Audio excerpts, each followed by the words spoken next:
my mark. 5. We're on express elevator to hell. Going down. 2, 1. Mark. Welcome back to the Resupply with me, guy next door. Me, DK. And me, Than, on time. Bringing you your semi-regular double tap of all things Space Marines and Laser Force. Man, it's so nice to have the whole family here. Yes, it is. How we doing, fellas? Is everyone doing good? You guys had a goodish week? I mean, no, is the correct answer. Our country's kind of a mess. I don't know what to tell you.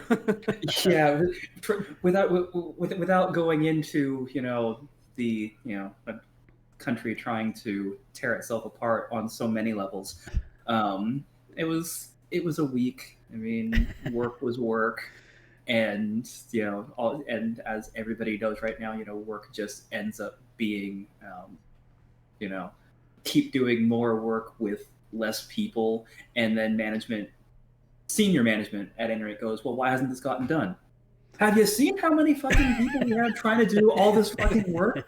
Like, here's a list of things that we have committed to doing in the next 12 weeks. Yeah. Here's the list of shit that you want done. Here's the amount of people that I have. Fuck you. I'm sorry. That was obviously I've been holding on to that a little bit because that. Well, tell us how you really feel, Than. Yeah. No, that is literally how my life goes right now.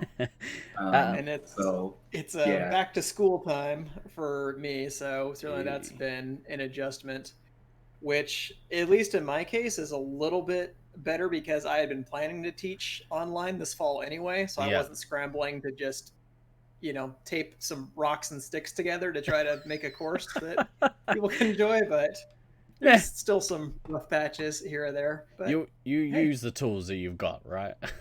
Exactly. Yeah. And it's better than driving 3 hours a day like I was used to doing when I still had to commute all the time. Yeah. So of the people in the pandemic, I feel like I'm making it a lot better than most people. Yeah.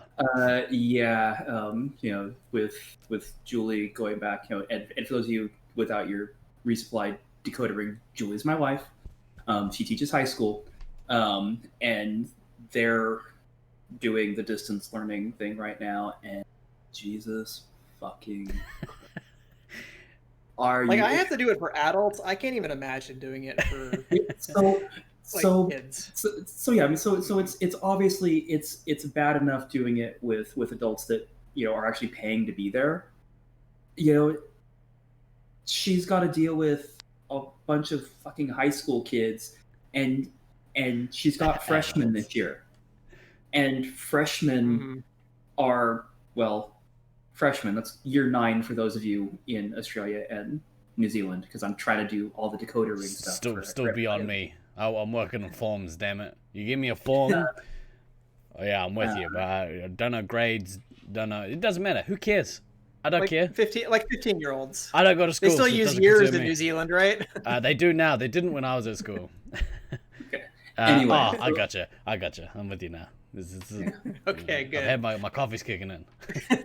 but so she's trying to basically deal with an online system that really doesn't do well if you have to do accommodations for students, like if they're special ed kids or stuff like that.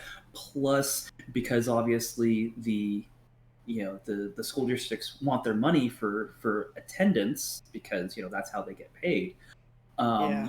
Something that in person should take maybe a minute or two per class ends up literally taking anywhere between an hour and a half and 2 hours a day for reasons. And this is with them all remote. They haven't even gotten to the point yet where they're going to have some kids back at school and kids remote, and they're supposed to be teaching that all at the same time. And it doesn't sound practical to me.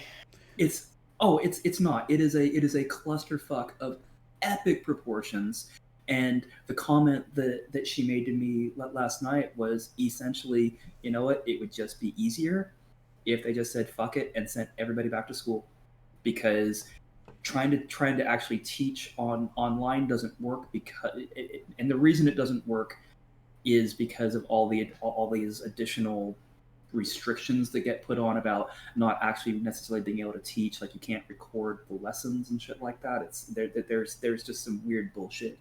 If there's a lot of admin stuff that's in the way, that definitely makes it more difficult. Which is, again, why I wouldn't want to do it for any lower levels. Doing it as an adult where we mostly have academic freedom in our favor is fine. But yeah, if I had to deal with admin hamstringing me and a bunch of stuff, I don't think so. Yeah. It's not my preferred solution, which is just to slap a big-ass asterisk on the whole year 2020 and just be like, you know what, everybody just do whatever the fuck you want. We're in the middle of a pandemic. We'll be back to normal next year. Until then, just stay home and play games or something. I don't know. Yeah. Or that. No, it's all bad. So boy, yeah. Do I regret asking that question? You get for living in a sane country, that's idiot. Right. I looked out my window this morning and there was like a parade and like kids were singing. Some of them had a confetti cannon. Just general terribleness. You live, hang on. Yes. Actually, yes. But one thing I do want to call out just because I see we have a wild pint size. Damn it! You beat me to it, you son of a bitch. And it is her birthday, and if I remember correctly, it's a big one. She's turning 30 today. Oh, welcome to the club. She's gonna fucking hate you now. Yes, massive. Hi, Rachel, I love you. Massive happy birthday to you, Pint Size. I hope you've had a great day. Welcome to many mornings of 28 bullshit. Welcome to many mornings of crippling back pain. On top of not wrong. Everything else. It was ankle pain in my case. I think I posted that on her wall the morning of my 30th birthday. I think I'd gone on a hike the day before, so I was just like, "Oh my fucking ankle! It's all breaking down. It's all going wrong now. They told me this would happen." You've had that for 8 years already. Perfect. Like it's not much different, to be fair. Except now you're on the downslide. It's awesome. No, really. Matt, heaps of love out to you. Happy birthday. I hope it's been a good one. Random question about the stream, because I wasn't actually watching it last week. When did the chat start showing up on the actual screen? Literally as you started talking about how terrible your week was. Okay. No, I think so it's not something that I've missed. It's something brand new. Yeah, okay, brand cool. new. I added it during the opening credits, because we've had it in some of the other channels, and when we go to eventually when this comes off Twitch and we put it onto YouTube, which not too many people watch, but it does mean that we at least have some record of what you guys are talking about in chat that way. On that side is the old little widgets that pop up. So if somebody follows us or subs or whatever, it pops up over there. Stupid reverse camera. What sorcery is this? I had actually added down the bottom during the week. I've been playing around with streamer tags that pops up when people like who's donated the most bits during the month, which is usually Heathen. Because as we discussed, I'm trying to milk him for every dollar that he has by making extremely expensive emotes for him to buy. Support your local resupply, everybody. We've come to an arrangement. Just like that. Thank you very much, Ben. Look at that pop up there. Magical. So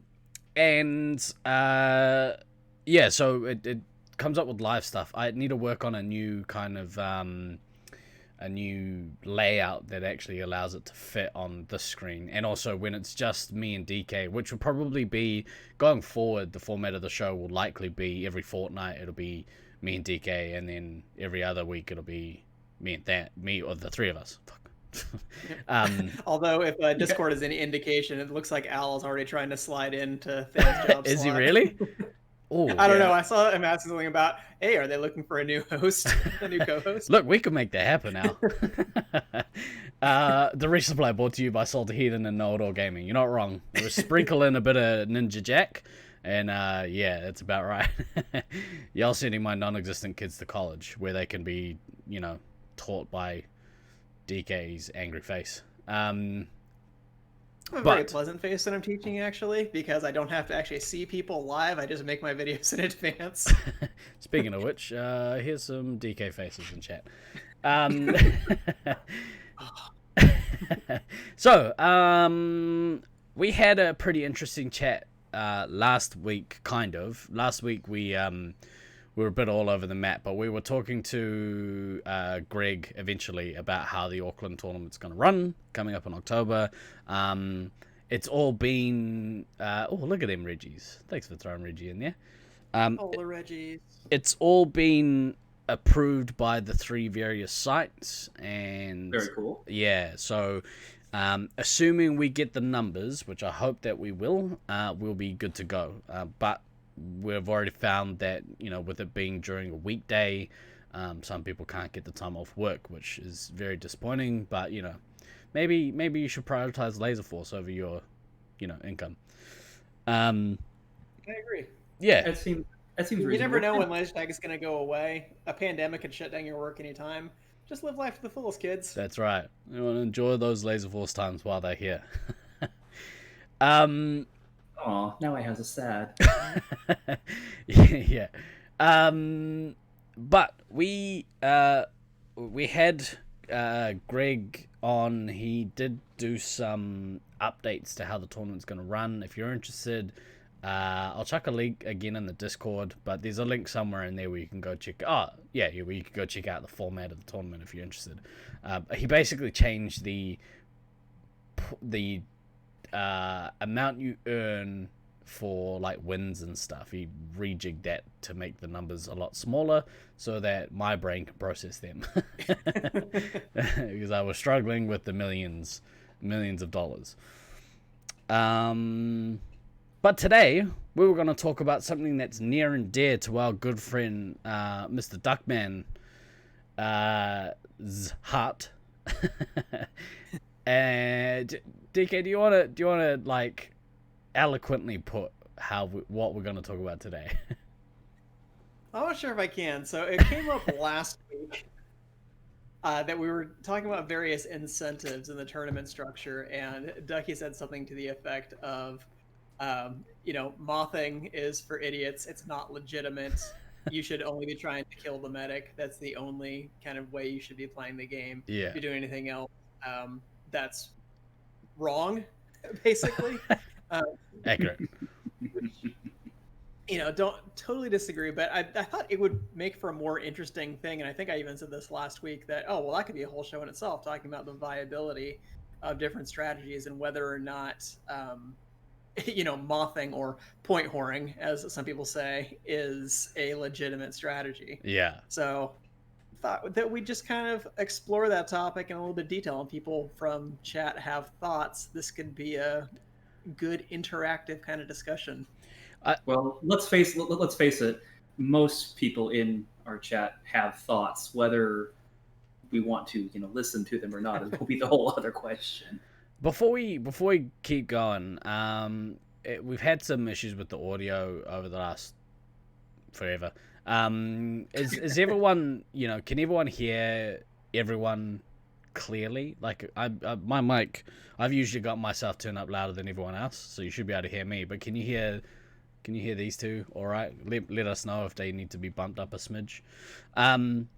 This particular topic, I've had a few arguments with a few different people about, and you can hear all equally. That's what we're all about: equal opportunity. Hey, excellent. Perfect.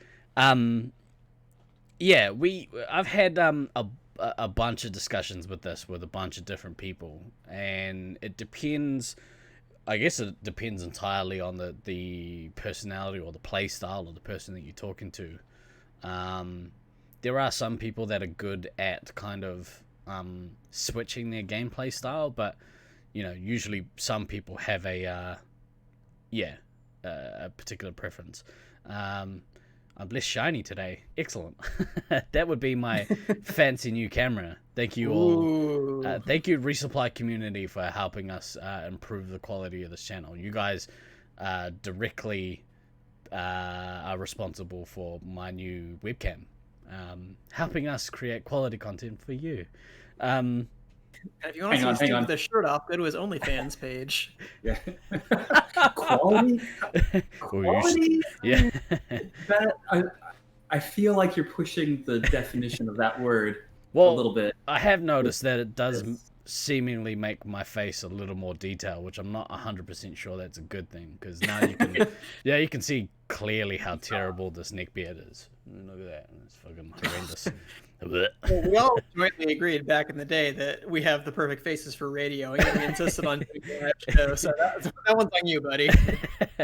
They're like, you know what? We'd love to see that terrible face in high def. But you know, I can hide it with this luxurious hair, so it's okay. It is getting pretty luxurious. It is. It's getting real. I was talking to my brother yesterday. He was like, "Where did all your hair come from?" Don't know. Lockdown, start calling bro. you Kiwi Jesus. Kiwi Jesus, excellent. I love it. Jesus could grow a beard though, couldn't he? Yes, a little more effectively. Yeah. Isn't it called foundation? Yes, I have a makeup guy. Who they were talking about my fucking chrome dome reflecting off. Oh, I see, anti-shine powder. Light. A shiny ass head, man. I mean, you could. Yeah. I like it. It's good. Anyway, a little bit off topic. A lot off topic. We don't stay on topic on this show. 90% of our show is going off topic. Like last week, it absolutely was. But yes, where do you guys stand on this? Do you guys have a preference? Not on, off topic. I think to bring it back. On this topic, I'm going to throw it back to a quote that we had, I believe it was during the 2017 Nats when we were talking about the end of finals, which was a painful experience for me because we lost. But you had asked the great Peter Cutts, aka Tragedy, a question about whether or not in kind of the second game of the final, whether or not they had kind of planned to just stay back, play a little bit more defensive, or if they were trying to go for the elimination. And he said, well, really the goal was to go for the elimination because that ensures victory. And I was like, that's a very good point, right? What better way is it to say that? An elimination ensures victory.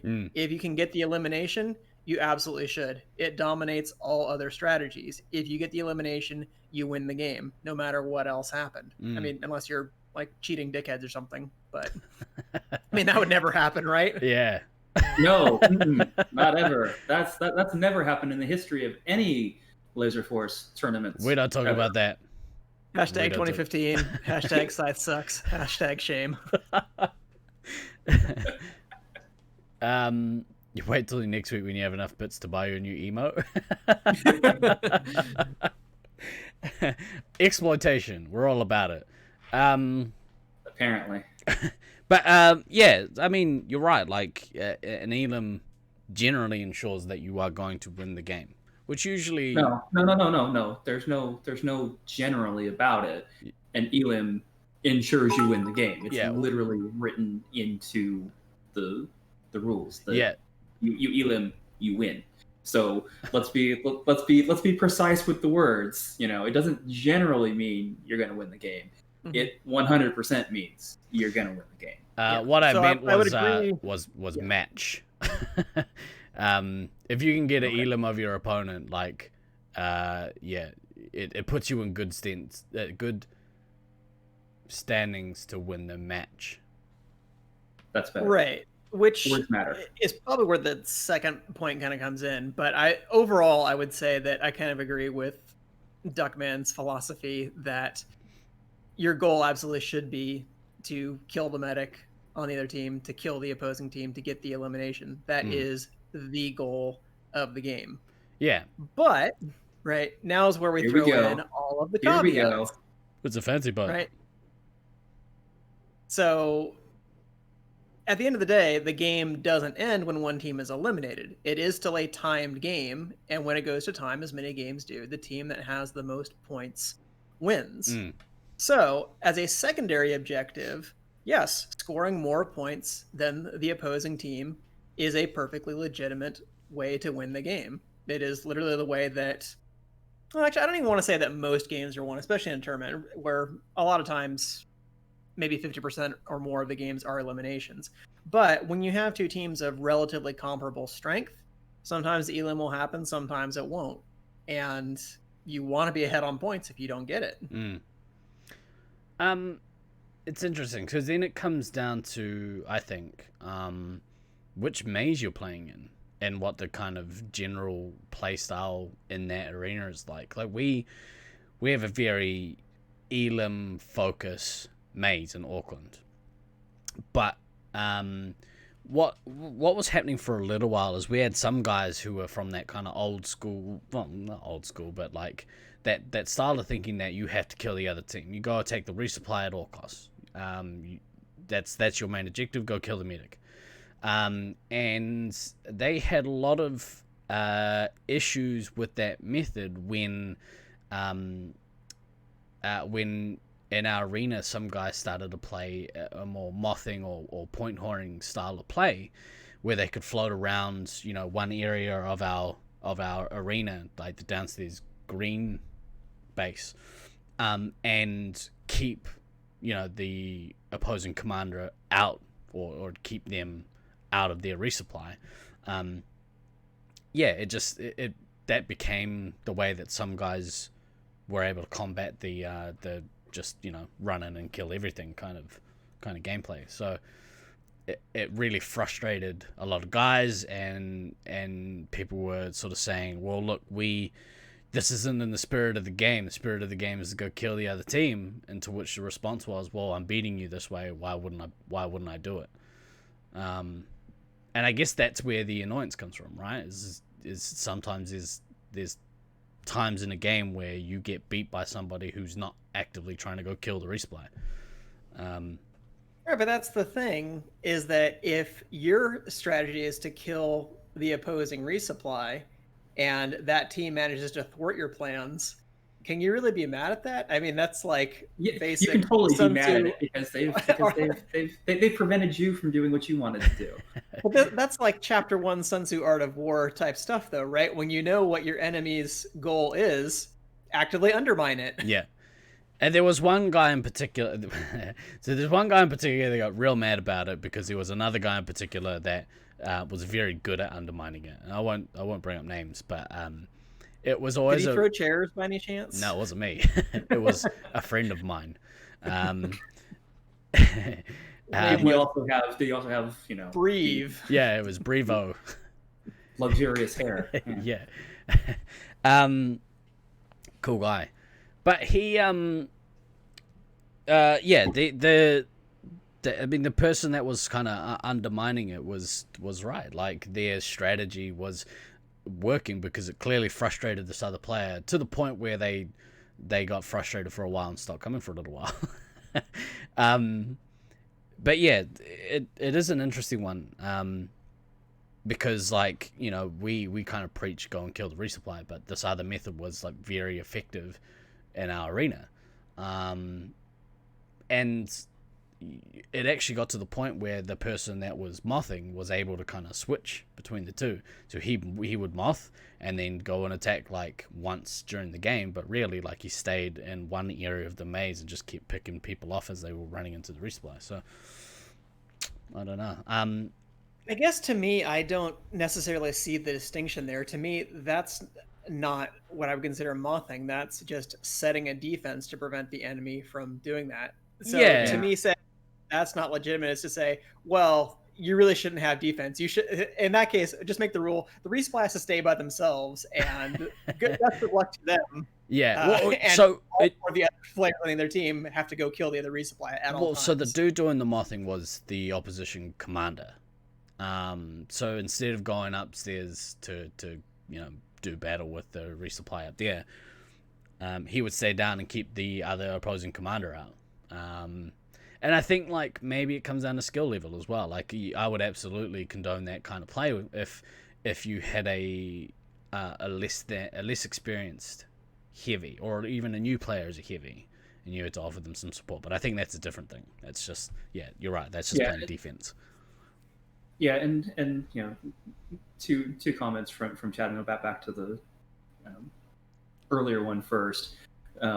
Ducky making the comment that mothing is something that's become more prevalent as I view it with MVP points. I don't necessarily agree that it's become more prevalent. What I think it's become more noticeable. In as much as you actually have, you know, now this relatively detailed statistical record over time of this player does, you know, this, and you know their scores are always, you know, in this percentile of this position, but it never seems but they don't seem to be getting any other, you know, any meta kits or anything like that. So I think the mothing has always been there. I think it's actually probably always has been more prevalent than you would think over time. I just think because we have so many stats that we can dig into now, you know, thank you, Russ, it's not on here, for, you know, continually improving the stat side so we can continually get more and more information out of it. Yeah, I just think it's more noticeable as opposed to it happens more often. Now, I'm not saying that, you know, that observation. I mean, I could be wrong on that. I could just be kind of thinking back through and misremembering, because there is definitely there are incentives to mothing with MVP, and if you're very focused on that, then I think they were. I don't think you're misremembering. I think just the emphasis tended to be a little bit more on raw score and stuff like that versus hitting certain benchmarks in MVP. Because I mean, really, killing the opposing medic is a great way to rack up MVP points. Oftentimes, the single biggest difference in a game is, well, look, this person got like 8 medic hits, the other person only got 1. That's why they're scoring so many more MVP points than somebody else. Baden. But we're getting there, Baden. We haven't gotten there yet. Oh yeah, it's coming. I think I know what's coming, but yeah, we can get there eventually. But I think that's also something that is kind of just present at all levels of sport, where you're dealing with statistics and breakdowns and evaluating like who are the best players. Like, I apologize if this is getting too in the weeds for people, but if you look at the NBA, for instance, if you take a player like James Harden, who scores a ton of points every game at most of the metrics that you have for efficiency and analytics and evaluating who are the most valuable players in league, he's a great player because he does the things that are super efficient. He gets a lot of 3-pointers and he gets to the free throw line all the time, to the point that it annoys other players. Like you were talking about, Steve, where people will actively complain, just like, he's ruining the game. This isn't how it should be played. Nobody wants to watch people shoot, 25 free throws a game and slow the game down when they're watching basketball, those kinds of things. So yeah, but at the same time, it's like, well, if that's what's winning games for the team, why shouldn't he do that? Yeah. But then getting back to Chris's point, that is still going to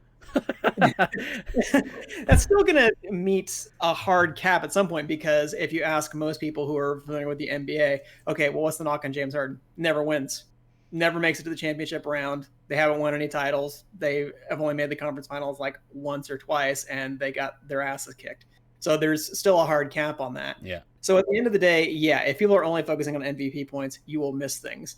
But I think most people recognize, look, who are the people who ultimately make the difference when it comes to winning tournaments? If you don't have the record there to back it up of, I would say, solid performance, not just wins, because Brisbane wins most of the tournaments. So the rest of us don't have a lot of records to stand on, but who consistently does well in tournaments over time? Like who's at least presenting a threat to Brisbane on a regular basis? Laser Force is the winner on the day. Also, Always, yeah. James Harden's very jealous of my beard. It's true. Yeah, that's true. He told me. Name any sports star and any code to do that. To do what?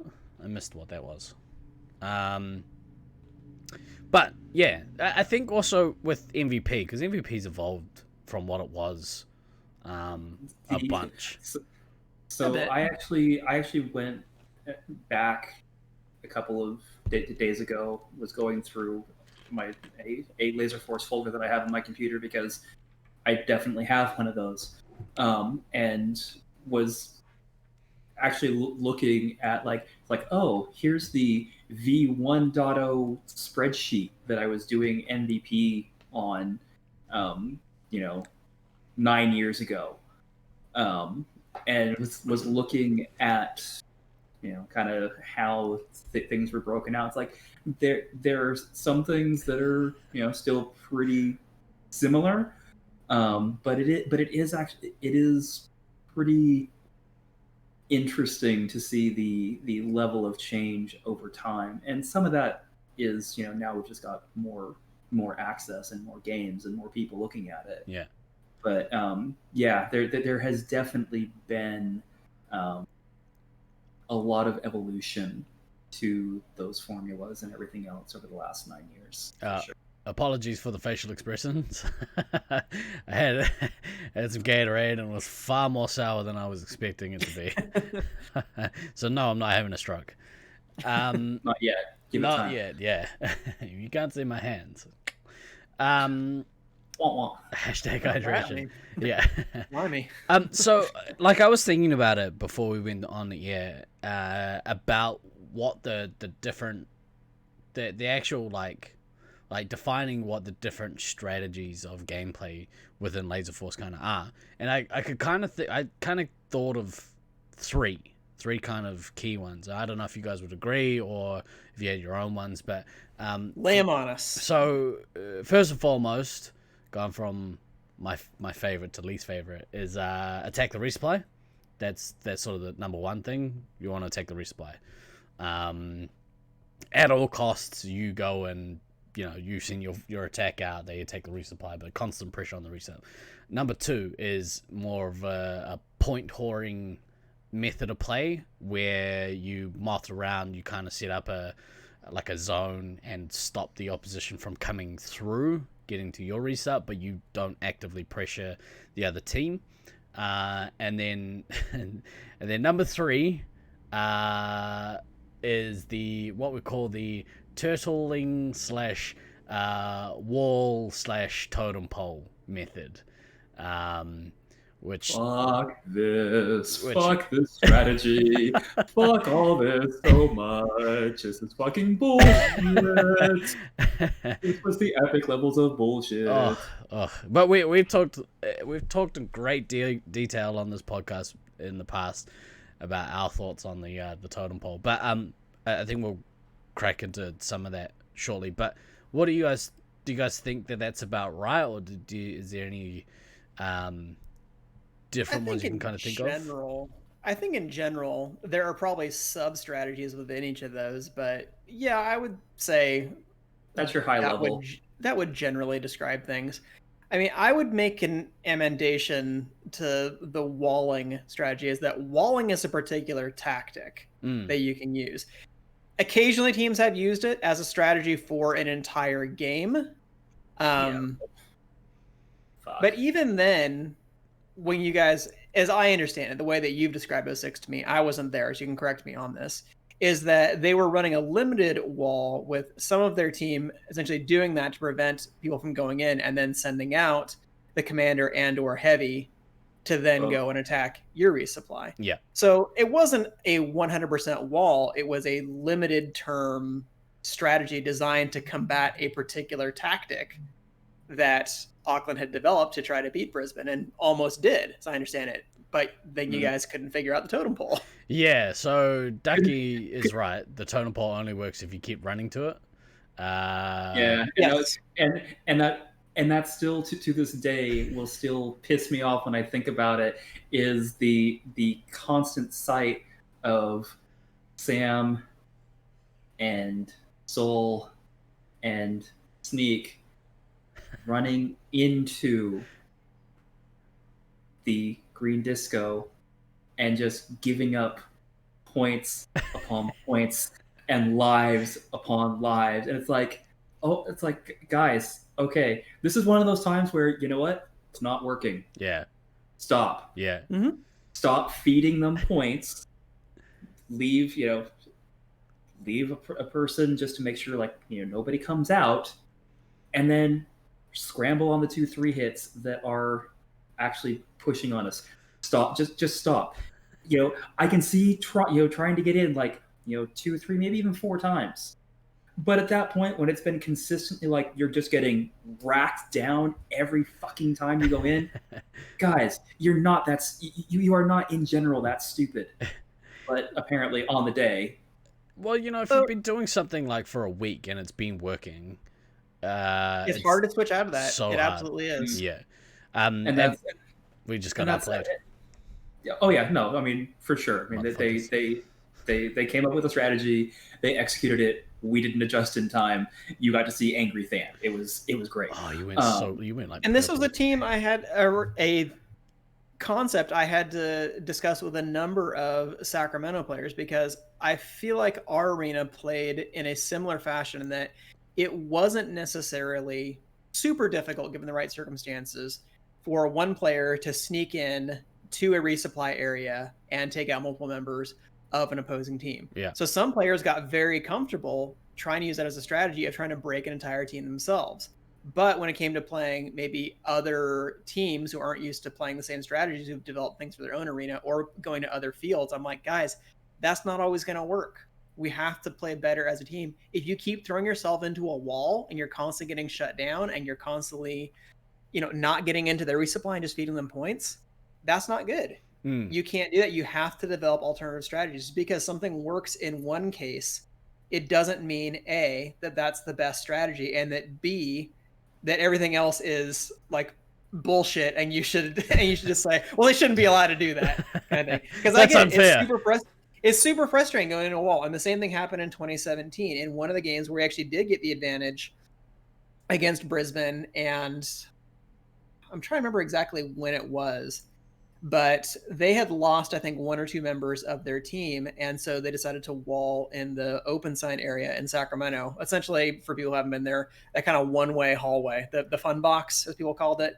It's kind of a one-way hallway that has a little cubby hole. Yeah, that has a little cubby hole the medic can hide in around the corner, and it's super easy. If you set up a wall there, you can have a kind of 2x2 row of people just firing straight down a hall, and it can be really brutal. I was playing Commander that particular game, and I kept having to run in, basically get 4 shots taken out of me constantly, but I had to try to build up to the nuke because it was the only way to break it, because I couldn't get other people on my team to all jointly break it. Eventually, we figured out in later games, look, guys, if they do that again, we need to have a way to counter it. And we did have a way where essentially we just rushed like 4 people into it, the heavy, the commander, and both scouts, and you can break past it that way. But in terms of deal with it, in terms of using that for a whole game, I also recall in the 2018 Brisbane Nats in finals, Taipan's team tried the same thing. Basically just as a kind of whatever, screw you guys strategy. They were going to wall in the bilge against Rusty and Traj's Golden Oldies team and stuff like that. But Traj totally had the right of it. He said, guys, they're walling. Don't feed them points. Yeah. Get your bases. Don't let them get their bases. If they have chosen not to play the game, then don't do it. Yeah. And I mean, that's boring. It's a stalemate. It's not very fun, but it's like that was such a terrible game to ref. Well, such a terrible game. But the best part of that is Rusty did not listen to Traj, and he was like, nah, fuck it. I'm going to break into their wall anyway. So he and Beast went down there, and Rusty's like, I'll go in, get a shot, and then once they focused on me, Mark, you can go in there. You can get 1 or 2 of them also until I have a nuke, and then we'll break them out, which they did a couple of times. It was still a stupid game to ref, but again, it's not as though walling is this kind of dominant strategy. The problem would come in is if walling dominated other strategies, and that became the most effective way to play. That would be really boring. but it's not. So it's an annoyance in the moment, but there are ways to counter it. And sometimes you have to adjust to that. It's don't put yourself in a situation where a wall is going to be a strategy that will defeat your team. And maybe that's... Al made a comment further back in chat that ties in with that really well. Basically that, totem pole is a viable tactic for weaker teams to try to frustrate stronger teams and to try to get them to, push too much and overextend and leave gaps that attacks can flow through. So that's exactly what happened to us. It left the three of us vulnerable to, Trad and Rusty, which at the time was, the best commander and heavy duo I think they were playing at the time, or one of the best, certainly one of the best. They're still pretty scary. yeah, my peak, best one. It's what I tell myself. Cool story, bro. Yeah. At least top 20. Yeah, I guess it comes that then throws up the question again. Whilst it's not fun and isn't how the game should be played. Is it a strategy that should be? Is it in keeping with the spirit of the game to do it? Which I think it is. Yeah, I mean it just sucks. Well, I mean the idea behind it is you're trying to survive. Yeah, massive asterisks. If you go on the theory that in general it's it is intended for a weaker, in quotes, team, or a team that's in a weaker position at that moment to settle, sort, and try to reestablish. It's kind of what Shawnee just said, right? What'd you say? Yeah, it wasn't even looking at chat, but yes, that's basically the thing there. It's irritating, but it's viable. Yeah. As with so many things in life, it's irritating, but it's viable. Because here's the thing: when you encounter something like that, what is it ultimately that you're frustrated about? You're frustrated because the other team is playing a strategy that's utilizing their teamwork better than your team has utilized teamwork. Yeah. That's ultimately what your source of frustration is. Yeah. So rather than being mad, that the game isn't going well, it's you need to sit down with your team and say, look, if this happens, here's what we need to do. It also, like, at its core, we play the game because it's fun. Like, it's fun to run shoot around in the dark with a bunch of other guys. Yeah, and shoot lasers at each other. Yeah. And so it takes away your ability to do that, especially if you're good at doing that. But, by virtue of the fact that it's competition, if you're good at doing that, it probably means that you're going to, shoot the other team a bunch, and they're trying to avoid that as much as possible. So, yeah. It is an interesting thing, and I think it comes back to potentially the arena that you're playing in, because Brisbane is very much a zone control arena. If you can control upstairs, you will probably win the game, because that allows your team to then go and kill out the other team, and so that combines the two, right? To be fair, in most two-story arenas, if you can control the upstairs, and it's very difficult to control. Increase significantly. Yeah, and it's difficult to control the entirety of upstairs at any given point. But again, I think that whole idea that it's a zone of control type thing. If the goal is still to kill the enemy resupply, it just means that you need to adjust what does it actually mean. It means you can't have one player going in guns blazing to the other resupply, because you have to watch essentially 3 angles at any given time, and it's very difficult for one player to actually evade that. It just means that if you're going to pull off your primary objective of killing the other team, your team is going to have to work harder to establish that same zone of control, or at least cut down on the other team's ability to do that. Like the way Brisbane's currently constructed, the Helm and the Vortex are like the two Vortex / Blue Tower are like areas that if you don't have control of that, whether you're on green or red side, there's going to be people who can put shots in your back if you're trying to get into the other team's resupply. So you better have somebody in your team who's helping you hold that objective. Or if no one else is doing it, you have to go do it. Yeah, I suppose maybe that's the same thing, like, why, you know, my example people from earlier were struggling so much because, you know, they weren't expecting to get killed from the back, because it's not something that generally happens in a normal game in our arena, but it was happening, and it's frustrating. But again, that's doing, I guess that's doing something unexpected, you know, because a lot of the time you get bad PTSD 2018 flashbacks. Where were we in 2018? Brisbane. Right, Brisbane. Yeah. But yeah, like if you You get threw into a like... chair. How do you forget that? I had a great week. It was a great week. Wasn't bad. It was a good. He wasn't throwing the chair. He was testing its durability. I was trying to and just... He was taking the chair and placing the chair with the other chairs. Yeah. Because he thought they could be with his family. It was a chair in the middle of the floor, and I was trying to push it in, you know, to the table, and someone had just polished the floor, and it got away from me. But lucky that King was there to catch it and put it away from me. King was like, "Hey, Steve, can I have that chair?" And you're like, "No problem, buddy. Let me get it to you as quick as possible." Yeah, and I'd been in the best shape of my adult life at the time, so just didn't really know my own strength, and, you know, apparently not. No, to another. Happens. Wasn't as good as it could have been. Scooby-Doo was closed. That was very disappointing. I hate when the Scooby-Doo ride is closed. True facts. Sucks. The fuck was I saying? Oh yeah, so you get into like patterns, like if you are playing at you know, your home site on a regular, you get into patterns or certain ways of doing things, and like you said, you know, in Sacramento, like it can take another team coming in, looking at it in a different way, to really kind of mess with things.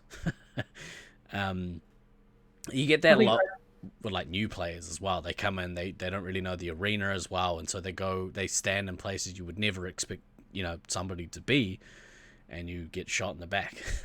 Yeah. Chair signs. And they're like, "Well, I shot you, didn't I?" Yeah. And that's always one of the more interesting things. You know, totally probably derailing this because, you know, it's what we do. The first time that you as a site have people from not your site come and play there, and they see it differently because they're not locked into those established patterns of play. You know, it's the same thing with like social media. It becomes an echo chamber. Yeah. The best example that I can think of for that was actually Syracuse in 2011 when we went there and we got there, and all the Syracuse players were like, "Oh yeah, no, the green side is like the strong. You have the green side, you win. Like the red side, you know, it sucks. You can't do anything over there." and I remember like everybody, you know, kind of going through and kind of this, basically all the outside site teams going, "What the fuck are you talking about? This red Edor area is super strong, brilliant. What are you people stupid?" And the answer was yes. Harsh. Well, but they still beat us. Let's not get. Oh, I mean, there were so many other things. We're sucking our own dicks too hard here.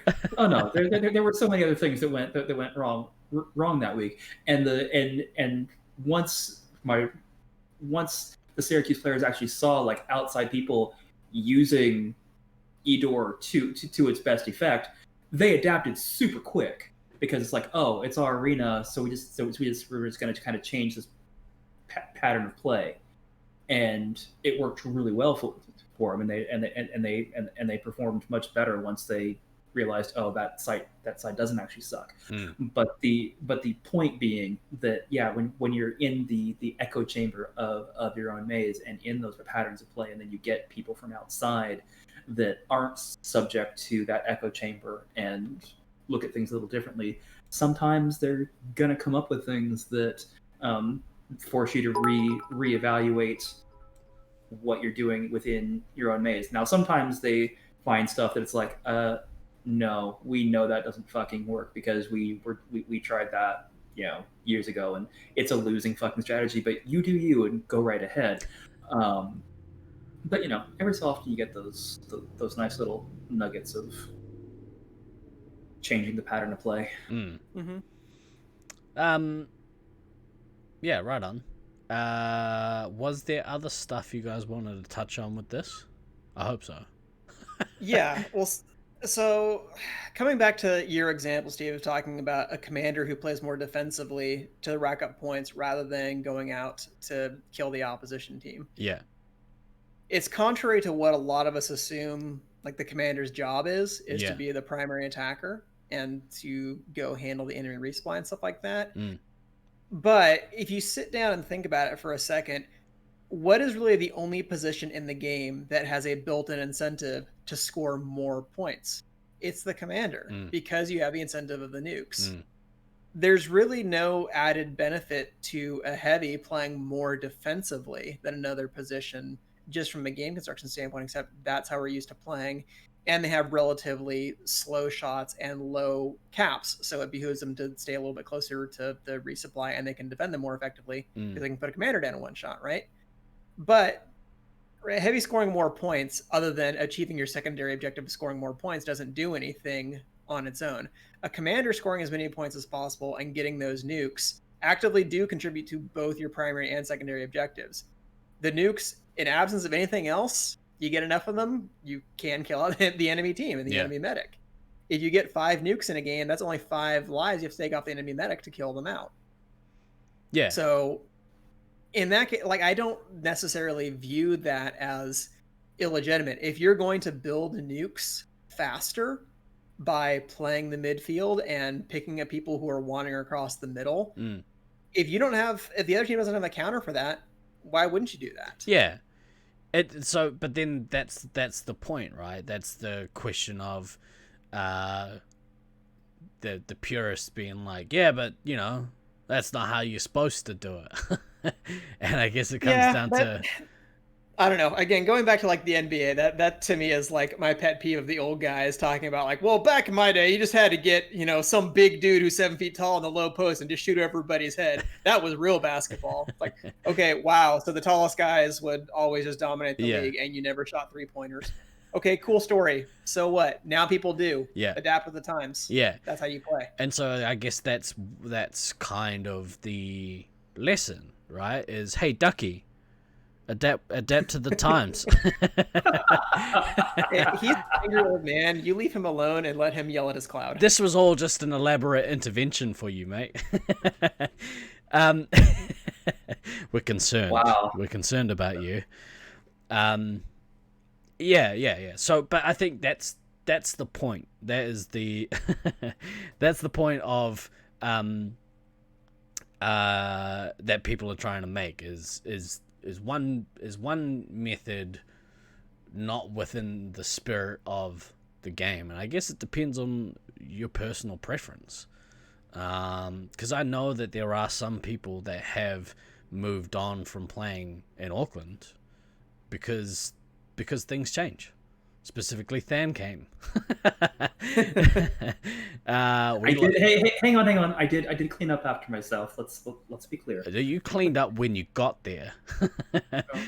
Yeah, that's the way I like to look at it.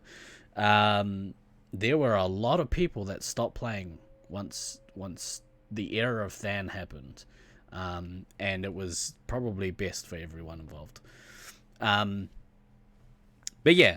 So I think that's. I'm just saying, if you guys get your asses kicked by Than, you definitely need to reevaluate your life. So. Well, it wasn't so much what he was doing in the arena, but more so like everything outside it. That Than steer The Than steer is a scary prospect for a lot of people. Can't handle it. Can be. Yeah. Says two people that have been vice captains for me on multiple math teams. So yeah, that's fair. It has the same effect as like when my mum gives me the same steer and I know that I forgot to do something, or like there was a chore that I was supposed to be doing but hadn't been. Guys, Than's gonna need a minute outside. The rest of you just cool your heels. I'll go talk to him. Don't worry about it. It's like, you're right. Yeah, bro. Once he calms down, we're gonna have a talk. Yeah, I feel like that is a conversation you had with the rest of the team more than a few times. More than once. More than once. Yeah. I think the dynamic was different with us. By the time I think we got there, it was, hey Steve, you need to calm down. We're gonna go for a walk real quick, because I need you to be a lot calmer than you are right now. What's the ingredient? Just finding somebody who is angrier than Angry Than. No, I mean that was a different dynamic in that for Auckland, because still everybody look to you then and still does as this person with all the amana, basically, like you're a presence. Yeah. And I needed that, but I didn't need you angry. I needed me to be the one who would be angry, and I needed you to be the one who was. I'm so good at being angry. It's true, but that's not what I needed from you. Unfortunately, you were able to adapt to that, and that worked out really, really well. Yeah. But bringing it back. Yappy made a comment in chat about the meta changes with the game, and I think that's accurate. I mean, it's elaborate. Basically, everything that you do is in or should be in a constant state of evolution, to either refine existing strategies or to find new ones. Right. It's like the original meta with Space 5 was the heavy didn't attack. You obviously have to go way back for that.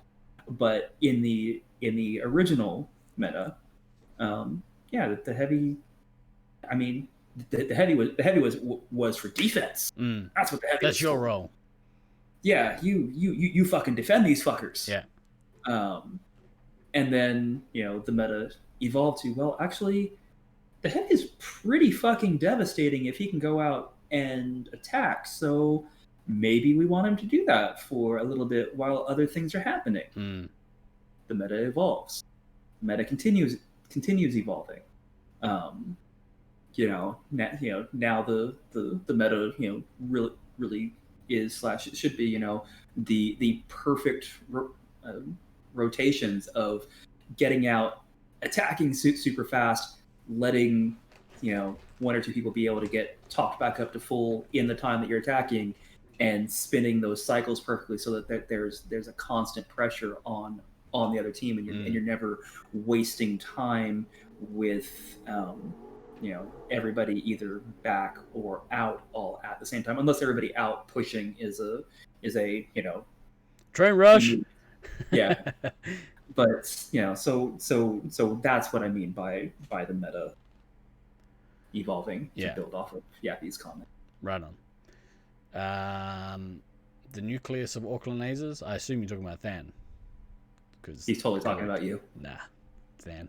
Well, and I would kind of just tack on to that point too, that I get it that in some cases the meta changing may make people change their mind about the game. Like, I'll talk about 2010 again, because it came up on like the worst lasers moments and stuff like that, where it was very obvious that if we continued with US rules, that the meta would evolve into pop shots are going to dominate everything, and you need to be good at that, otherwise you're just not going to play and you're not going to be good anymore. And it was not something that I was interested in adopting, because I felt that the game was far too static. It was boring.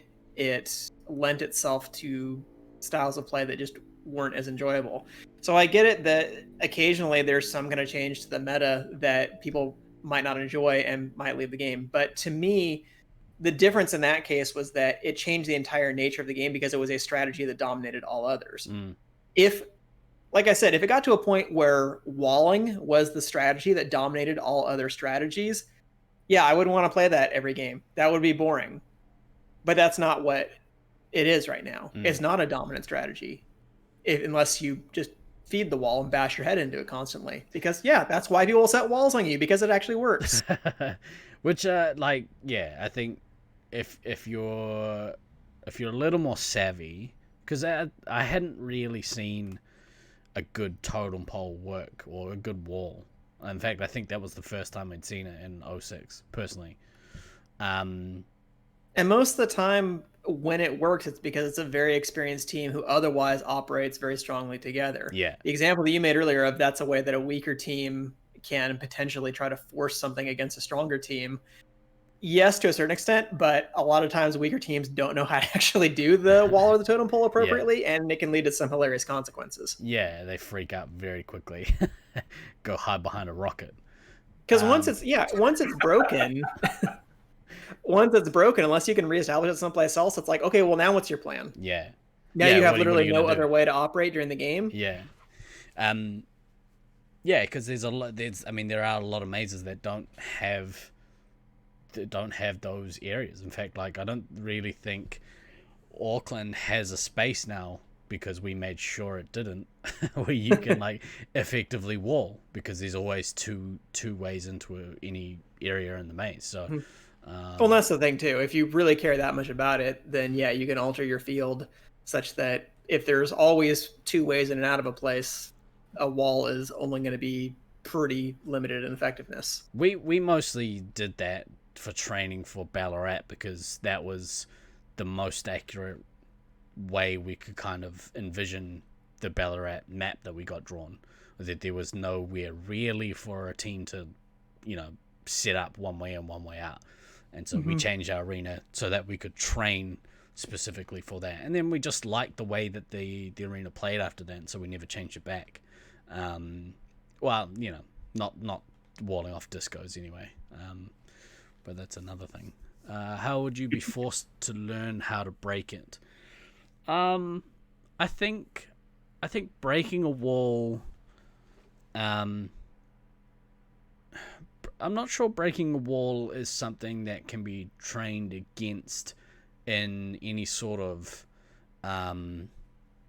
naturally occurring game setting. Yeah, not naturally occurring, but you can set up, and we actually did talk about having specific practices to deal with that in Sacramento. I have no audio. You have no audio? For what? For us?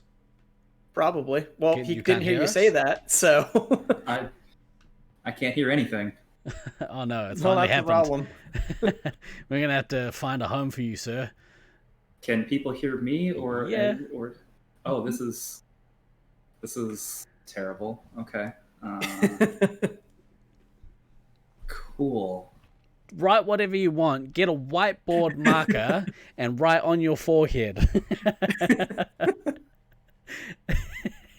Just right across here. Somebody type into chat, have Fan disconnect from Discord and then reconnect. Maybe that'll fix it. Yeah. Like how all of a sudden he's just like, uh-oh. Uh-oh. I've gone deaf. I'm bald. I'm deaf. This is just it's definitely a me problem. Oh, he's back. Brilliant. No, he's talking. Oh, I still think he hears us. Oh, really? Yeah, right. I'm going to disconnect and reconnect since... Hey, that's exactly what I said. Yes. The message got through. Yay. I hate all of you. I'll be back. Do we need to go to the Be Right Back screen? Yeah, hang on a sec. Okay.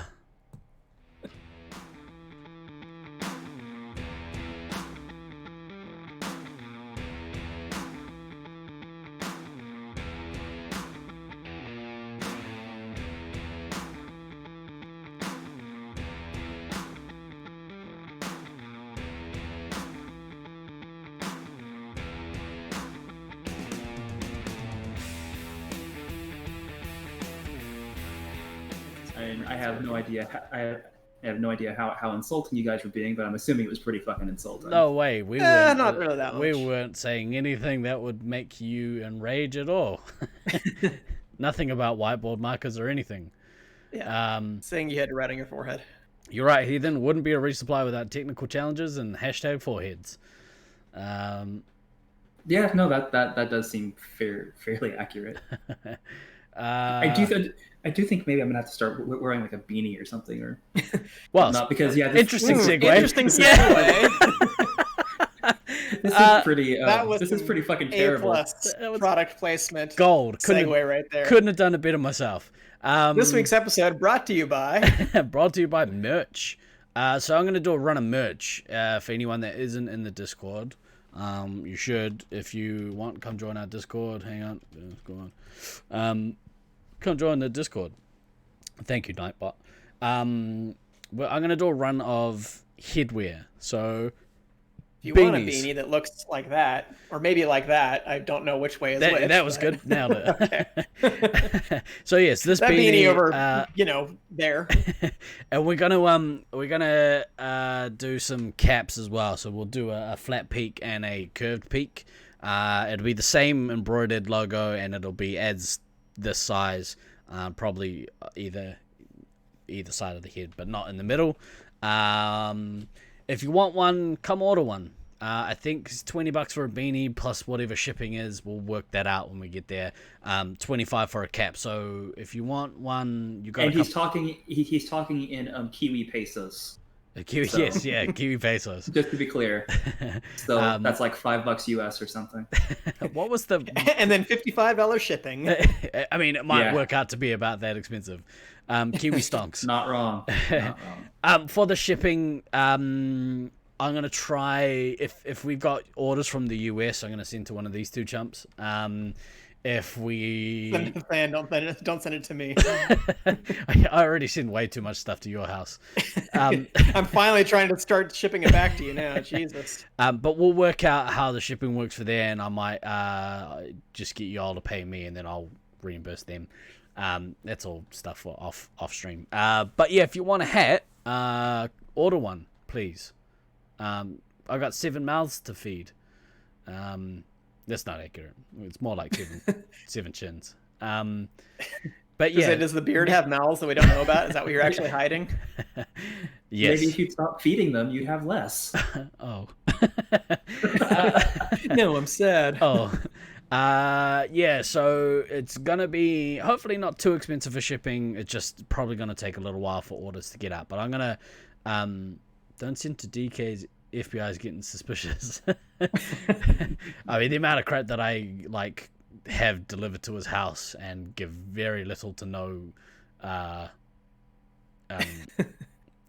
notice. That's the word. That's the word I'm looking for. Yeah.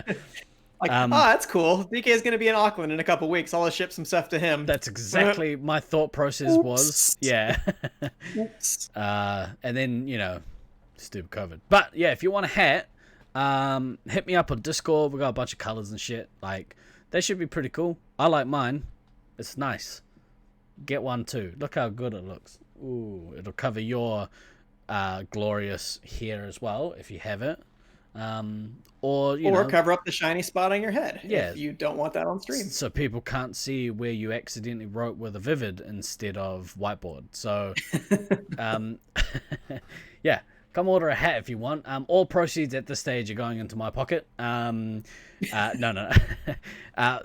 much, you're not wrong. Pretty much any revenue that we generated from the stream, it is my goal to put all of that back into the stream, and whether that be better lighting, better graphics cards, whatever the case is. I want to make the content that we produce actually worth watching on a regular basis.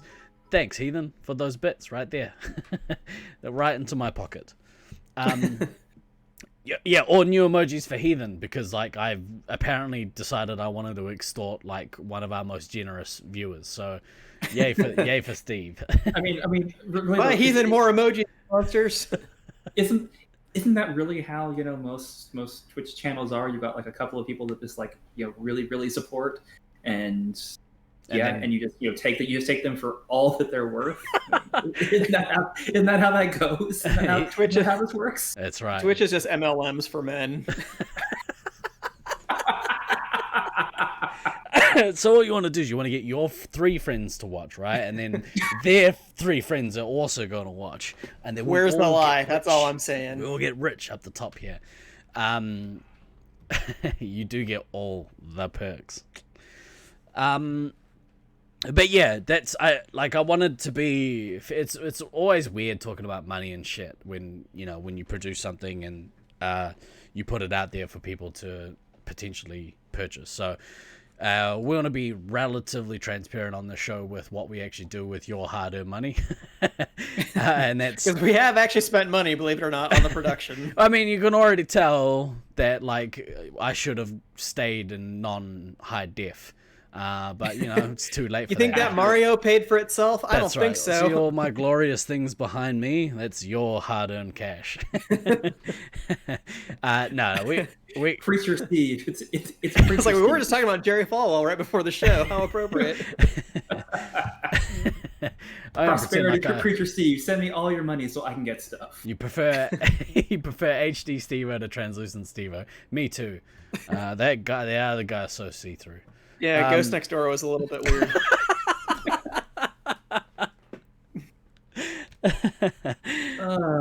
Brilliant. Well, look. Do you guys want to bring back Ghost Next Door? Do you guys want to bring anything else up? So I had an interesting little theoretical calculation that I was running because my whole thing was we don't want to ever incentivize people not to play the game or what people consider to be the spirit of the game. So when we were talking about at one point, all right, well, look, if you're ahead in a match and then you play a strategy that's a little bit more defensive the next game or something like that, all you have to do is stave off getting eliminated and stuff like that. You'll for sure win the match. Like, everybody's been in that situation. And we've all seen teams say, all right, yeah, all we have to do is not get eliminated. So we'll play more defensive. And then they fuck it up gloriously and they do get eliminated because they switched their game plan from what was working. Yeah. So I was like, okay, there has to be some kind of theoretical limit, though. If you were ahead by a certain number of points, where no matter what you did, if you just basically agreed to just clip your guns back onto your suits and let the other team kill you, then it still wouldn't make any difference, that you would still win the match. And as near as I can tell, the theoretical kind of like the forfeit threshold there is like 39 or 40,000 points. So it's pretty unlikely to be reached because about the biggest disparities I've seen, I think I saw maybe like 32 or 33K once. To our eternal shame, Than and I worked. No, I've seen disparities bigger than that, but yes, Than was reminding me of our great shame from 2013, the first game of finals where we got beat by about 29K, and it was nasty.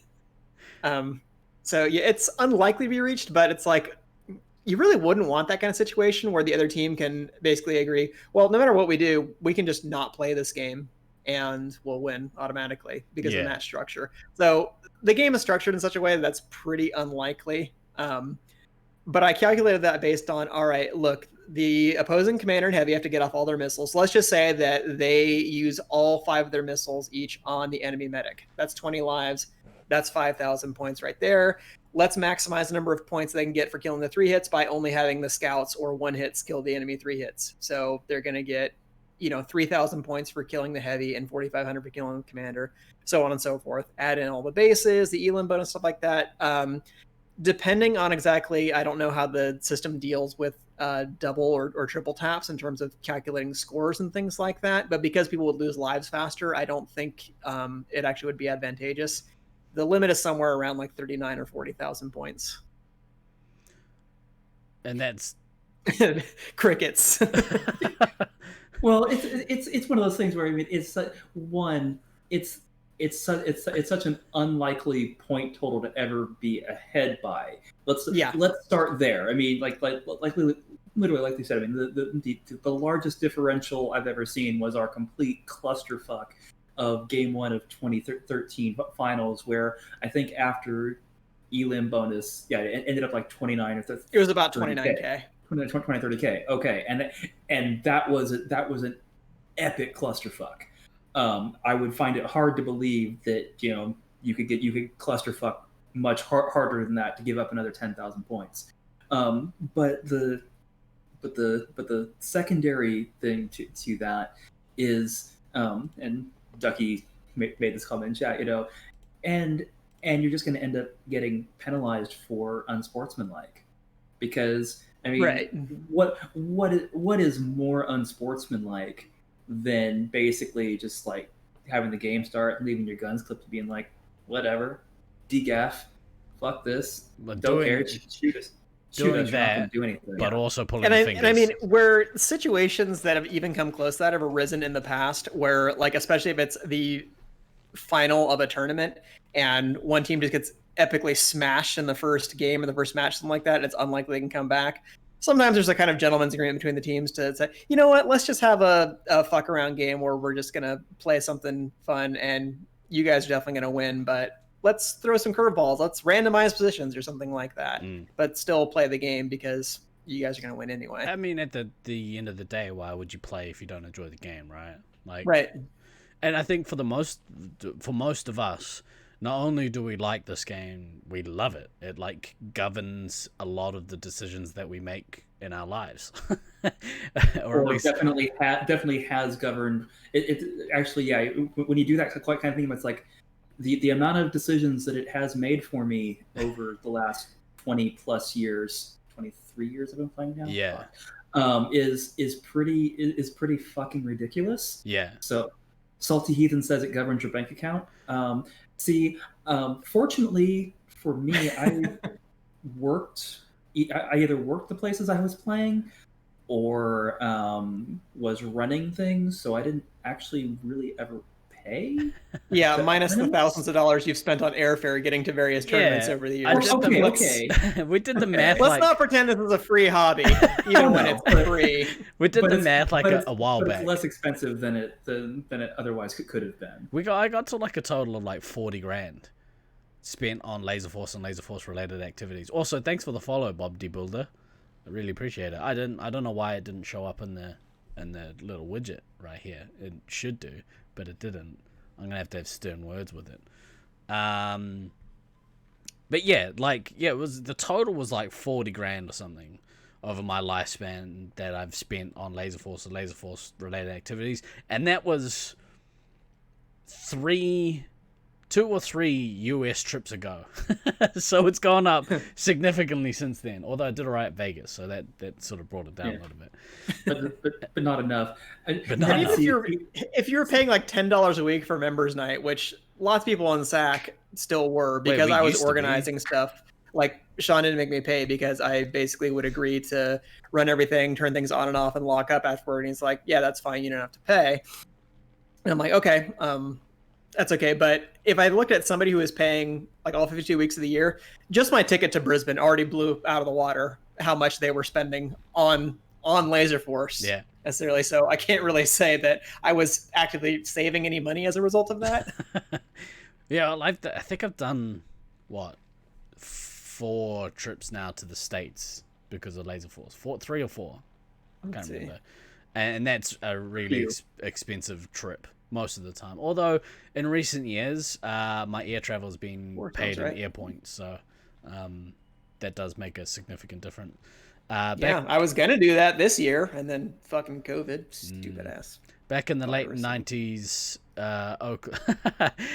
Baden, I took a trip to the States once, ...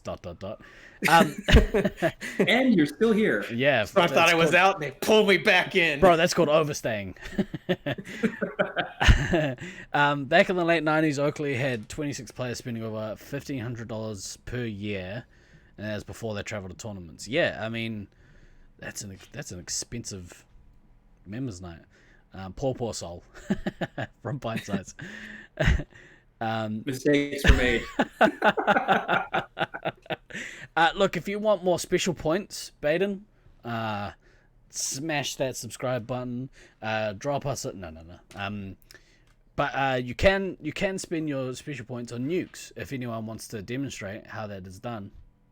Just quietly, just Unless you're all saving it to fuck us over during Thunderdome Thursday, which happened a lot this week. It was Are amazing. Baden and PointsHub both in chat? I was like, if we could track down Feek to whatever corner of the universe he's in, we'd be very close to having a little reunion for our 2012 team here. Right. Is he still here? He was living here. I don't know where. He had moved to New Zealand at one point. I know at one point he was living in Portland. I never saw him when he lived in Portland. I don't know what he's doing. Yep, he dropped a nuke. Let's see if this works. We've got 7 canisters of CN20. Is that loud? So we roll them in there and I can't hear it. No, but I silenced the stream. You guys won't be able to hear it. Because I don't want an echo. I did talk all the way through it though, so apologies. Not loud enough. Hang on. Let me quickly check that. Yeah, but I mean, we wouldn't do it if we didn't love the game, right?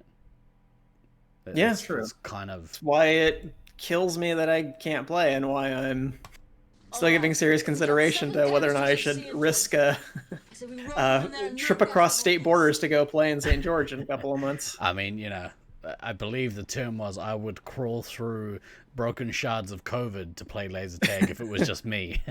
I mean, I'd love to say it was an exaggeration, but I mean, Fireball DK says some crazy shit. He does. I'm not responsible for his conduct. Good thing. Oh, throwing a chair. Oh, there's all sorts of stuff happening. I love it. Okay. So we're a good hour and a half almost into this amazing quality entertainment. Do you guys have anything else you wanted to touch on? There we go. Subscribed. Thank you, baby. Hey. Appreciate it. Now you will get all the special points, and you get Reggie. Can we chuck some Reggies in chat for Baden, please? That would be all the Reggies. Nice. Well, no, that's an asterisk. My bad. Like I said, 2020 just has an asterisk on it. I think Al had the right idea. You just skip that birthday and just go on to the next one. Just revert back to whatever age you were the last year. You get to be your 2019 age for another year, and then just skip over it when you get to 2021. Right. So Pint Size has another year of 29. Yeah. Congratulations. Perfect. Enjoy it. Right. Yeah. Was there anything else you guys want to talk about? I think we've kind of beat this topic into submission. We do. Yeah, maybe. I guess just for me, the bottom line on the topic is the line between what some people would consider aggressive play and what some people would consider mothing or point whoring, I think can on occasion be arbitrary, because different arenas, like you said, Steve, are going to play a little bit different. Like if I'm playing Scout in Brisbane and I'm camping the Helm, I'm not really doing it to moth. I'm doing it because that's what's going to allow my commander or my heavy to extend their attack that much more. Yeah. Yeah, and I think, you know, I think there is like that misconception that MVP changed the way people were going to attract totem poles. Fuck you, Baden. Changed the way people attack the game, or at least their focus on the game. But I had the same. I can't definitively say it didn't, but I had the same because when we first got told about MVP points, and maybe we do MVP points as a whole. We've done it in the past, but when we first got told about it, you know, people getting awarded MVP points for activating rapid fires. And so you would have a scout come back who's got, you know, 3 or 4 rapids at the end of the game, stand there, take a resup, activate it, take a resup, activate it, take a resup. To me, that's a little bit yuck. Which is why we got rid of that. Yeah. And why that no longer happened. I think the changes that have happened and the way the MVP is now, it still has a little element of adding some more metrics to measure your play by, but the overall focus is still on win the game of laser tag. You want to win. Mm-hmm. You want to win Space Marines. That's what you want to do. You want to do that by either scoring more points than the other team or killing the other team out, preferably the latter. So in breaking 2020 sucks news, Chadwick Boseman died. Black Panther. No. Yeah. Just Just confirmed. Apparently he had colon cancer. What? And he's been fighting it since 2016. Man. And why would you bring this up on the podcast? Thanks, Captain Bring Down. Because it's just getting our ass kicked one more way. Because 2020 sucks, and 2020 sucks. You fucking kidding me? Okay, tune in for D&D tomorrow night, everybody. Oh my goodness. I couldn't have waited 10 minutes. No. I think this counts as we're now a breaking news source, so give us our media credentials, please. Good lord. I feel like I just got punched in the guts. Fucking sorry. It's very hard to do this when you hear stuff like that. I'm sorry. Julie just messaged me with it and was like, "What? What?" And so I felt the need to share it with 14 of my closest friends. Sharing is caring. Sharing is caring. Sharing is caring. Oof. What a tough one. What the fuck, man?